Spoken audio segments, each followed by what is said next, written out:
February 1967, somewhere in the jungle, west of Da Nang, South Vietnam. Gunnery Sgt. Carlos Hathcock lay motionless in elephant grass, face pressed into mud that smelled of rot and death, and watched an enemy soldier walk past him at a distance of 3 feet. The NVA soldier was so close that Hathcock could see the individual threads in his uniform, could count the bullets in his ammunition pouches, could hear him breathing. One glance down, one moment of attention, 1 second of bad luck, and Hathcock was dead. The soldier kept walking. Hathcock didn't move, didn't breathe, didn't blink.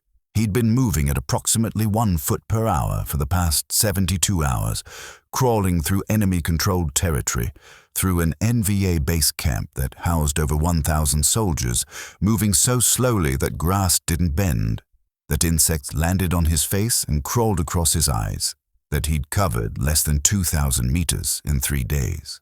He was the best sniper the United States Marine Corps had ever produced. 93 confirmed kills, each one documented, witnessed, verified. Probably 300 total, counting the ones no one saw, the ones that happened at ranges exceeding 1,000 meters, the ones where the targets simply disappeared and never came back. But this mission was different. This wasn't about the number of kills. This was about one specific target, one high-value individual whose death would disrupt enemy operations, would save American lives, would strike a psychological blow against the NVA. An enemy general, commander of an NVA division, responsible for operations across Quang Nam province, living in a plantation house in the middle of a fortified base camp, protected by over 1,000 soldiers. Impossible target. Suicide mission. No way to get close enough for a shot. No way to escape after taking it. No way to survive. Hathcock had volunteered immediately. 3 days earlier, at Marine Corps Sniper School on Hill 55 west of Da Nang, Captain Edward James Land, commanding officer of the Marine Sniper Program, had spread a map across the table and pointed to a location marked in red. Gentlemen, intelligence has identified a high-value target. NVA General, Division Commander, operating out of a plantation house approximately 30 clicks west of here. He's planning a major offensive against our positions, coordinating with multiple regiments, trying to overrun our fire base. If we kill him, we disrupt their planning, delay their offensive, save American lives. Land paused, looked at the 6 snipers in the room, all of them experienced, all of them with confirmed kills, all of them volunteers. The problem is location. The plantation house is in the middle of an NVA base camp. Approximately 1,000 soldiers. Fortified positions, patrols, guard posts. No way to approach without being detected. No way to get close enough for a shot without walking through their camp. Hathcock studied the map, measured distances with his fingers, calculated angles and ranges. The plantation house was on high ground, overlooking rice paddies and jungle, clear fields of fire in all directions. The nearest cover that could conceal a sniper was 700 meters away, across open ground, through enemy positions. "What's the range from the tree line to the house?" Hathcock asked. 700 meters. Maybe 750. Wind? Variable. Morning calm, afternoon gusts from the east. Guard schedule. Patrols every 2 hours, sentries on the house perimeter. The general appears on the veranda most mornings, drinks coffee, reviews papers. That's our window, maybe 10 minutes. Hathcock nodded slowly, thinking, calculating, planning. 700 meters, extreme range for 1967. The Winchester Model 70 rifle he carried was accurate to that distance, but only in perfect conditions, with perfect wind reading, with perfect execution. And getting to a position 700 meters from the target meant crossing 2,000 meters of enemy-controlled territory, through their base camp, through their patrols, unseen and undetected. "I'll do it," Hathcock said quietly. Land looked at him, studied his face, saw the determination there. Carlos, this is a one-way mission. Even if you make the shot, even if you kill him, there's no way out. You'll be surrounded by 1,000 enemy soldiers who know exactly where you are. They'll hunt you. They'll find you. You won't make it back. I'll make it back, sir. How? I'll move slow. Real slow. Slower than they expect. I'll get into position, take the shot, and crawl out the same way I came in. Slow enough that they won't see me. Slow enough that I'm invisible. Land was silent for a long moment, considering, weighing the odds, calculating the risk. Finally, he nodded. You'll need a spotter. No, sir. This is solo. A spotter means 2 men moving, twice the noise, twice the chance of detection. I go alone. Carlos, this is insane. Alone, sir. That's the only way this works. Land exhaled slowly, knowing Hathcock was right, knowing that 1 man moving at glacial speed had a chance, knowing that 2 men had no chance at all. All right, you have 72 hours. If you're not back by then, we assume you're KIA. I'll be back, sir. At 0400 hours on the first day, Hathcock moved through darkness toward the insertion point, 2 kilometers from the enemy base camp. He carried his Winchester Model 70 rifle, chambered in 30006, mounted with an 8x Unertl scope. The rifle weighed 9 pounds, was accurate to 1,000 meters in the right hands, had killed more enemy soldiers than any other rifle in Vietnam. He also carried a Colt 1911 pistol, 7 magazines, a canteen, no food, no extra equipment. Every ounce mattered. Every pound slowed him down. He wore a ghillie suit, handmade, constructed from burlap and canvas and natural vegetation, designed to break up his outline, to make him invisible, to turn him into part of the landscape. The suit was hot, uncomfortable, heavy when wet, but it worked. In tall grass, at distances beyond 50 meters, he was effectively invisible. He reached the tree line at 0600 hours as dawn light filtered through the jungle canopy. Ahead, across 2,000 meters of elephant grass and rice paddies and scattered trees, was the enemy base camp. He could see cooking fires, could smell rice and fish sauce, could hear voices and movement. 1,000 soldiers waking up, starting their day, unaware that death was crawling toward them at 1 foot per hour. Hathcock went prone, adjusted his ghillie suit, checked his rifle, and began to crawl. 1 foot per hour, not 1 foot per minute.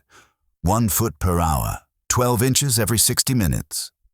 Moving so slowly that grass didn't bend, that vegetation didn't rustle, that his movement was imperceptible to anyone watching.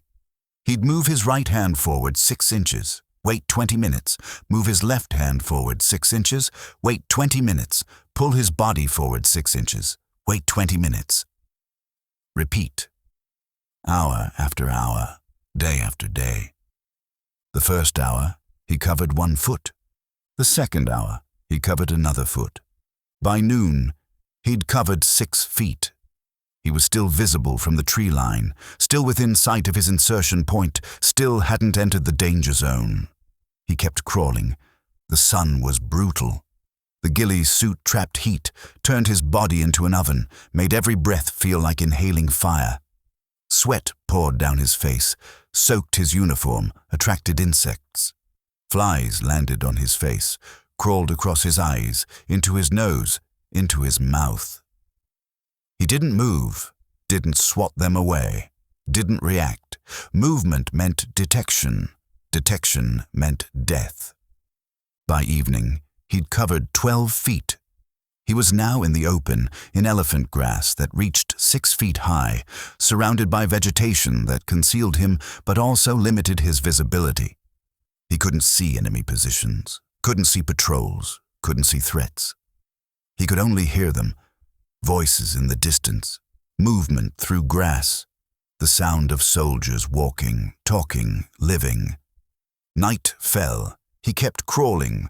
Darkness was safer, reduced the chance of visual detection, but also made navigation harder, made it impossible to see obstacles, made every movement a gamble.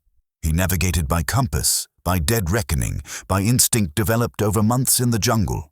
By midnight, he'd covered 20 feet. He was exhausted, dehydrated, muscles cramping from maintaining tension for 18 hours. He allowed himself 3 sips of water from his canteen. No more. The canteen had to last 3 days. He closed his eyes, rested for 30 minutes, then resumed crawling. By 0600 hours on the second day, Hathcock had been crawling for 26 hours and had covered approximately 100 meters. He was now deep inside enemy territory, surrounded by NVA positions, crawling through areas where soldiers walked, where patrols passed, where any moment could bring discovery and death. Morning brought new dangers. Sunlight illuminated the grass, made concealment harder, made his ghillie suit more visible. He froze, became part of the landscape, watched enemy soldiers walk past him at distances of 10 feet, 20 feet, close enough to hear conversations, to smell cigarette smoke, to see faces. A patrol passed within 5 feet of his position.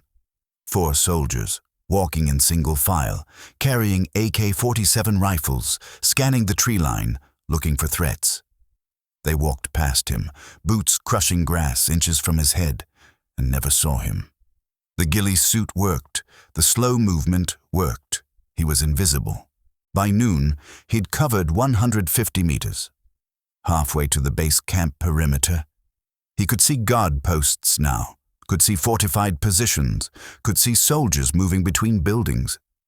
The plantation house was visible in the distance, white walls and red tile roof, surrounded by trees, sitting on high ground.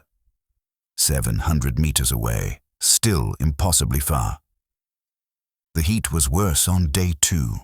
The sun beat down, turned the grass into a sauna, made breathing difficult. His lips cracked, bled, attracted more flies. His hands were raw from crawling, fingernails broken, skin torn by grass and thorns. His knees were bruised, swollen, every movement sending pain through his legs. He ignored it. Pain was irrelevant. The mission mattered. Only the mission.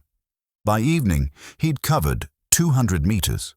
He was now at the edge of the base camp, crawling between guard posts, moving through areas where soldiers lived and worked. He could hear conversations, could understand some Vietnamese, could hear them talking about Americans, about the war, about home. They were human. They had families. They had hopes and fears and dreams.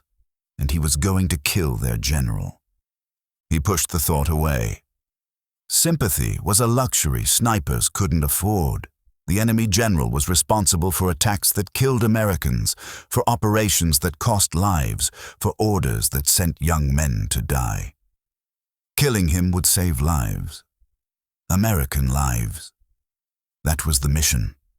That was the justification. That was enough. Night fell. He kept crawling. He was inside the base camp now, moving between buildings, past sleeping soldiers, through areas where one sound, one mistake, one moment of bad luck meant capture and torture and death. The NVA didn't treat snipers well, especially not American snipers, especially not snipers with 93 confirmed kills. They'd make his death last days. He kept crawling. By 0400 hours on the 3rd day, Hathcock had been crawling for 48 hours and had covered approximately 400 meters. He was exhausted beyond description, dehydrated, starving, muscles screaming, body shutting down. He'd finished his water 6 hours ago. His lips were cracked and bleeding, tongue swollen, throat so dry he couldn't swallow. He was entering the early stages of heat exhaustion. Possibly heat stroke, body temperature rising, cognitive function declining. He kept crawling. The plantation house was 300 meters away now, visible through gaps in the vegetation, white walls gleaming in pre-dawn darkness. He could see guards on the veranda, could see lights in windows, could see the general's staff moving around inside. He needed to cover another 300 meters, needed to find a position with clear line of sight, needed to do it before dawn, before the general appeared on the veranda. He crawled faster, pushing his body beyond limits, moving at 2 feet per hour instead of 1, taking risks, accepting increased chance of detection because time was running out. The mission window was closing. The general appeared on the veranda most mornings around 0700 hours. It was now 0400. 3 hours to cover 300 meters. Possible, barely, if he pushed, if he took risks, if luck held. At 0600 hours, he reached his firing position. A slight rise in the ground, concealed by elephant grass, offering clear line of sight to the plantation house veranda. Range, 700 meters. Wind, calm, morning stillness, perfect conditions. He set up his rifle, extended the bipod legs, settled into position, controlled his breathing, slowed his heart rate, prepared for the shot. Then he waited. The general appeared at 0715 hours, exactly as intelligence predicted. Walked onto the veranda, carrying papers, accompanied by 2 staff officers. Sat at a table, began reviewing documents, drinking coffee, relaxed and confident, surrounded by 1,000 soldiers, protected by fortifications and guards. Believing himself safe, Hathcock settled the crosshairs on the general's chest. Range, 700 meters. Wind, 2 miles per hour from the east, negligible effect. Elevation, uphill shot, approximately 15-degree angle, requiring adjustment. He made the calculations instinctively, years of experience translating into muscle memory, into adjustments made without conscious thought. He controlled his breathing, in through the nose, out through the mouth, slow and steady, reducing heart rate, reducing body movement, becoming perfectly still. The crosshairs settled on target, centered on the general's chest, rock steady despite exhaustion, despite dehydration, despite 3 days of crawling. He squeezed the trigger. Smooth, steady pressure, no jerking, no flinching, perfect execution. The rifle fired. The 30-006 round left the barrel at 2,700 feet per second, crossed 700 meters in approximately 1 second, dropped approximately 60 inches due to gravity, drifted 3 inches due to wind, and struck the general in the chest, penetrating his heart, killing him instantly. The general fell backward, chair tipping over, papers scattering, staff officers screaming, guards running, chaos erupting. Hathcock didn't watch. He was already moving, collapsing the bipod, securing his rifle, beginning the crawl back. 700 meters to safety, 3 days of crawling, maybe more, because now they'd be looking for him, searching for the sniper, hunting for the man who'd killed their general. He crawled at 2 feet per hour, faster than before, taking risks, knowing that speed mattered now, that they'd organize search parties, that they'd comb the area, that every hour increased the chance of detection. Behind him he could hear shouting, could hear vehicles starting, could hear the base camp mobilizing. They were searching, hunting, looking for him. He kept crawling. The journey back was worse than the journey in. The NVA had mobilized, were conducting sweeps, were searching the area systematically. Patrols passed within feet of his position multiple times. Soldiers walked past him, sometimes stepping over him, never seeing him, never detecting the American sniper crawling through their midst at glacial speed. The heat was unbearable. Without water, his body was shutting down. His vision blurred. His hands shook. His muscles cramped so badly he had to stop moving, had to wait for the cramps to pass, had to force his body to keep functioning despite complete exhaustion. He hallucinated. Saw his wife, saw his home in Arkansas. Saw himself anywhere but here. Anywhere but crawling through enemy territory, dying of dehydration and heat exhaustion.